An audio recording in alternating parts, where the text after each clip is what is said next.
আল্লাহ রাব্বুল আলামিন ফাবাশশারনাহু বিগুলামিন হালিম, ৮৬ বছর পরে তাকে সুসংবাদ দিলেন, আমি তাকে একটা সৎ ধৈর্যশীল সন্তানের সুসংবাদ দিলাম। সুবহানাল্লাহি ওয়া বিহামদিহি। দোয়া করেন আপনি আল্লাহর কাছে, এই দোয়া একদিন করে একদিন আল্লাহ কবুল করে আপনাকে উত্তম বেনিফিট দান করবেন। প্রিয় উপস্থিতি, সময় সংক্ষিপ্ত আকারে বলছি, ইব্রাহিম আলাইহিস সালাম সন্তান চাইলেন, আল্লাহ দিলেন।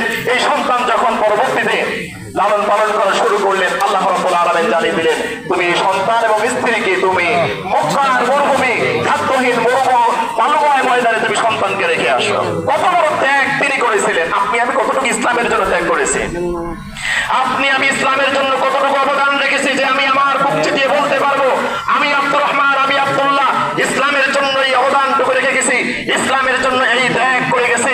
অথচ যদি ইতিহাস পর্যালোচনা করি, হাজার লক্ষাধিক মানুষকে ইসলামের জন্য তারা ত্যাগ প্রতিজ্ঞা করেছেন, জীবনের শেষ রক্তবিন্দু দিয়ে তারা ইসলামকে প্রতিষ্ঠিত করার চেষ্টা করেছেন। নবী ইব্রাহিম সন্তান এবং স্ত্রীকে নিয়ে